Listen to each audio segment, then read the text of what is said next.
Bom, no primeiro vídeo eu te falei toda a minha jornada de pesquisas e decisões sobre qual sistema operacional eu ia usar no meu servidor e eu optei pelo OneRaid. Agora eu vou entrar mais a fundo de como ele lida com os discos dentro do servidor e como ele consegue garantir os seus dados mesmo usando menos espaço em disco para fazer a tal da paridade. Vocês vão entender o que é a paridade. O OneRaid tem a mesma premissa de criar uma sequência de discos para tanto te proporcionar mais armazenamento, mas também para garantir os dados que estão dentro desses discos. Só que ele funciona um pouquinho diferente do que o RAID, e por isso o nome dele, OneRaid ou UnRAID. Ele é um RAID, só que diferente. Para começar, o OneRaid tem 3 tipos de disco. Ele tem o disco de dados, o disco de paridade e o disco de cache. Ele funciona com paridade simples, ou seja, apenas um disco de paridade que vai garantir apenas uma falha de disco, ou paridade dupla. E aí ele tem 2 discos de paridade, mas garante também a falha de até 2 discos no seu array. E aí ele vai ter os discos de dados, que é exatamente isso, onde seus dados vão ficar armazenados, onde seus arquivos, imagens, planilhas, etc. vão ficar armazenados. E tem os discos de cache, que é uma camada um pouco mais veloz, tanto de leitura quanto de escrita de dados do seu servidor, onde se recomenda que você coloque um disco SSD ou mais de um disco SSD. No meu caso, do meu servidor, eu optei por colocar um SSD M2. Tirando esse disco de cache, até aqui o OneRaid não tem nada de diferente. Ele tem discos de dados e discos de paridade. Muito semelhante como funciona o RAID 5 e 6. Mas é aí que vem a grande diferença do OneRaid para os RAID 5 e 6 tradicionais. O OneRaid vai usar sempre um ou 2 discos, no caso de uma paridade dupla, para garantir todos os dados do seu array. Independente do número de discos que você tenha nesse seu servidor, apenas 1 ou 2 discos vão ser usados para paridade. Todos os outros vão ser usados para dados. Não interessa se você tenha 2, 3 ou 24 discos, apenas 1 ou 2 vão funcionar para paridade. Outro diferencial do OneRaid é como ele guarda os arquivos dentro dos discos de dados. Diferentes dos RAIDs tradicionais, onde ele vai distribuindo os dados, os arquivos e as paridades entre todos os discos, o OneRaid sempre copia um arquivo inteiro dentro de um disco. E dá até para você configurar como que você quer que ele guarde isso. Ou seja, se você desmontar o meu OneRaid e pegar um dos discos e plugar em outro computador, vão ter os arquivos propriamente dito lá e não apenas binários. Mas isso não é para eu remover e acessar em outro computador, é para, no caso de falha de discos, de um ou mais discos, eu consigo recuperar os dados e acessar os dados desses discos que não falharam sem ter que perder o meu array inteiro de dados. Ou seja, numa falha catastrófica onde vários discos falham, todos os discos que não falharam, os dados estão lá, então eu mitigo um pouco a perda de dados. Outro benefício do OneRaid que eu vou te dizer junto com os outros, mas esse pesou mais para eu optar pelo OneRaid, é a possibilidade de estender o seu array, a sua sequência de discos. Outros sistemas de NAS, como o FreeNAS ou o Proxmox, também dizem que você pode estender o seu array de disco. Mas na verdade o que eles fazem é reconstruir todo o seu array com um disco a mais. O OneRaid não, você coloca um disco novo lá, ele zera esse disco, formata e ele estende o seu array com esse novo disco. Para a gente entender como a paridade do OneRaid funciona, eu preciso te explicar como que os dados são escritos nos discos e como os RAIDs tradicionais distribuem esses dados dentro dos discos. Os arquivos armazenados dentro dos discos são convertidos em dados binários, ou seja, uma sequência de 1 e 0. Cada arquivo que você guarda aí no seu HD ou dentro do seu servidor é uma sequência de zeros e uns dentro do disco. Cada menor parte de um disco onde armazena ou 1 ou 0 é chamado de setor. E aí, o disco guarda dentro de cada setor ou 0 ou 1, e a sequência de setores e zeros e uns significa que aquilo é um arquivo e eu consigo juntar todo aquele binário e montar um arquivo, seja ele uma imagem, um vídeo, uma planilha, qualquer coisa. No RAID 0 funciona mais ou menos assim, você tem uma sequência de números e ao invés de usar zeros e uns aqui, eu vou usar números inteiros mesmo para você ver como o RAID 0 escreve nos discos. Então ele vai colocando uma parte no primeiro disco, outra parte no segundo disco, e aí ele volta pro primeiro disco, coloca outra parte, volta pro segundo disco, coloca outra parte. E assim vai, até ele escrever toda a sequência binária desse seu arquivo dentro de todos os discos. O RAID 1 trabalha em redundância, então você vai escrever todos os setores em um disco e na sequência ele vai criar uma cópia de todos esses setores no segundo disco para assim garantir a redundância desses dados. O RAID 5 e 6 é um pouco mais complexo. Ele distribui a escrita dos seus arquivos, das sequências binárias dos seus arquivos entre todos os discos do array, mas também ele vai distribuindo a paridade de cada disco em outro disco do mesmo array. E aí nesse caso, o RAID 5 permite que um desses discos falhe e no RAID 6 até 2 desses discos falhem.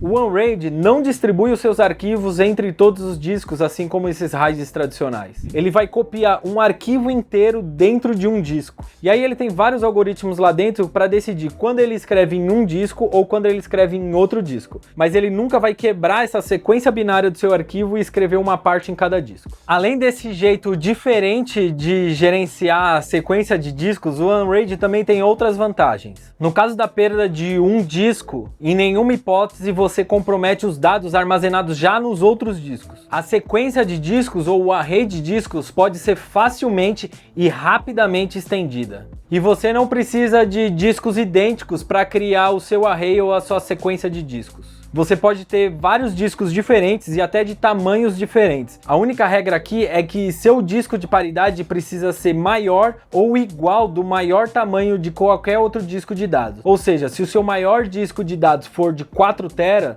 o seu disco de paridade precisa ser de 4 TB ou maior. Mas como tudo na vida, o OneRAID também não é só boas notícias. Existem também algumas desvantagens de usar o OneRAID. Ele é um pouco mais lento do que os RAIDs tradicionais. Ele cria uma camada a mais de cache, ou seja, um disco a mais para você comprar, para resolver o problema de lentidão. Mas esse disco de cache também cria um ponto de falha no seu servidor. Quando você usa o cache no seu servidor, algumas escritas e leituras de arquivos ficam na camada de cache. E aí quando você para de acessar esses arquivos, existe uma tarefa dentro do OneRAID chamada mover, ou seja, ele move todos os arquivos que estão em cache e guarda eles dentro dos discos de dados. Até que o mover faça toda essa cópia ou toda essa garantia dos dados dentro dos discos de dados, pode ser que o seu disco de cache falhe e aí você não tem garantia nenhuma de que os seus arquivos têm algum tipo de paridade ou algum tipo de redundância. Isso quer dizer, na falha do cache você pode sim perder dados. Mesmo com a falha dos discos de paridade, a sua paridade pode ser reconstruída sim, usando todos os outros discos. E eu vou te explicar como funciona a paridade do OneRAID. Assim que você inicia o seu array no OneRAID, ele vai zerar todos os discos, ou seja, ele vai formatar todos os discos e colocar 0 em todos os setores de todos os discos do seu array. Você lembra quando eu disse que dentro dos discos são armazenados apenas zeros e uns e a junção disso forma um arquivo? Então eu vou simular aqui como funciona um setor de cada disco do seu array e como vai funcionar a paridade nesse caso usando zeros e uns. Nesse caso aqui eu vou trabalhar com 4 discos, ou seja, 3 discos de dados e um disco de paridade. Assim que a gente inicializa o nosso array, todos os discos vão estar em 0, ou todos os setores vão estar zerados. Então eu vou ter aqui 3 discos de dados com 0 e um disco de paridade também com 0.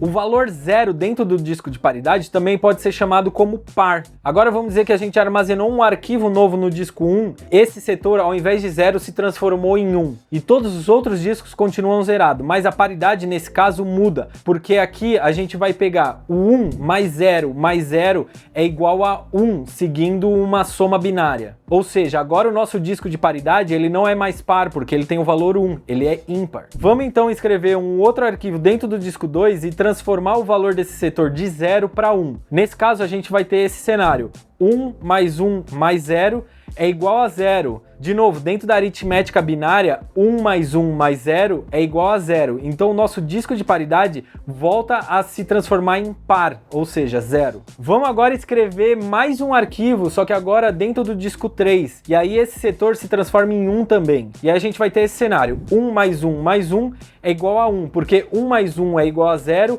e 0 mais 1 é igual a 1. Ou seja, o nosso disco de paridade volta a ser ímpar de novo. O OneRAID usa um algoritmo chamado XOR, X-O-R.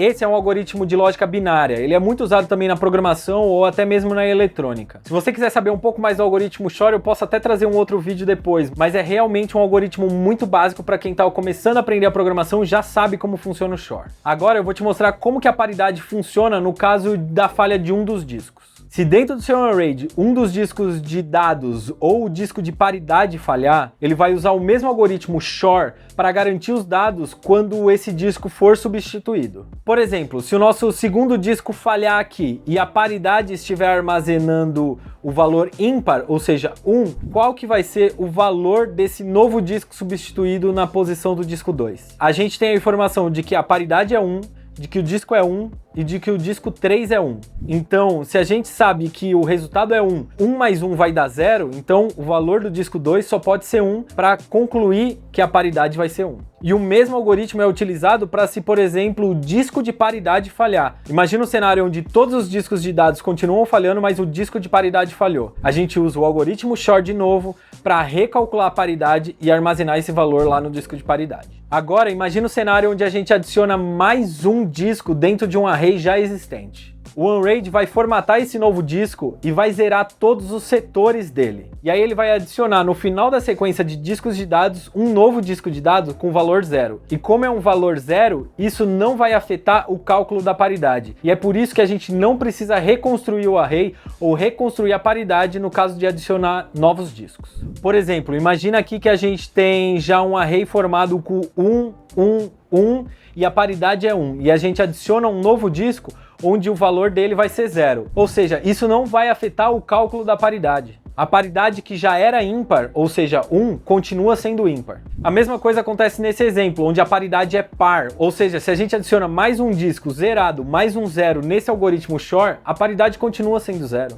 É desse jeito que a paridade simples funciona no Unraid, e isso permite que você tenha apenas um disco de falha. O Unraid também tem a paridade dupla, que permite até 2 discos de falha. Muita gente diz que a paridade dupla é só um RAID 1 entre os 2 discos de paridade, mas não é não. A paridade dupla usa um outro algoritmo que é baseado na teoria algébrica de Galois. Ele garante até 2 discos de falha, sejam eles discos de dados ou discos de paridade. Mas isso é uma outra teoria, um outro conceito muito complexo que eu vou deixar para outro vídeo. A paridade dupla existe não para que você permita que 2 discos falhem, até mesmo porque a recomendação é, mesmo com um disco de falha, você já substitui esse disco. Mas sim porque o momento mais crítico de poder falhar um outro disco é quando você já teve um disco falhado, você substitui por um novo disco, enquanto você está reconstituindo esse novo disco, um outro disco falha. Se você tem uma paridade simples e um segundo disco falha no momento que você está reconstruindo um novo disco, sério, você já perdeu o dado. E eu vou te dizer, isso é mais comum do que parece. Voltando a falar de cache, além dele ser uma camada mais veloz por ser um SSD de leitura e escrita de arquivos, ele também é usado para armazenar dados de sistema,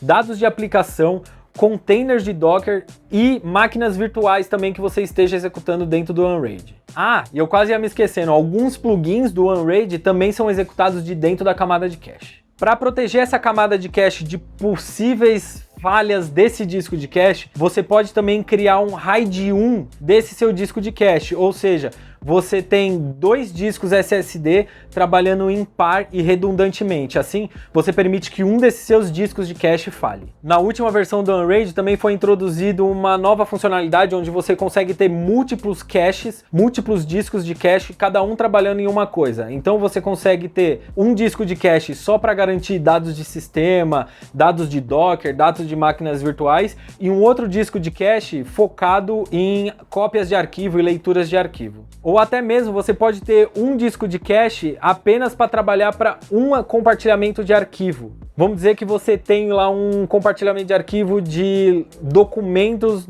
de dentro da sua casa ou de dentro da sua empresa, onde muita gente escreve e lê lá. Então você pode colocar um disco de cache novo só para trabalhar na camada desse compartilhamento. Assim você livra todo o resto do seu servidor, toda a carga do seu servidor. Bom, você ficou com alguma dúvida ou se você tem mais alguma coisa para adicionar nesse vídeo do Unraid aqui, deixa aí nos comentários, tanto desse vídeo quanto do outro também. Não esquece aí de deixar o seu like e se você ainda não se inscreveu no canal, se inscreve agora e ativa o sininho das notificações. Sempre eu trago um conteúdo e um papo muito bom de tecnologia aqui. Bom, se você chegou no final do primeiro vídeo e no final desse vídeo aqui, você tá realmente interessado em tecnologia, hein? Então eu vou deixar um outro vídeo meu relacionado aqui para você continuar aprendendo. Eu vou ficando por aqui, mas você não precisa ir embora não. Fica aí, clica aqui e a gente se vê no próximo vídeo. Falou, até o próximo vídeo. Tchau!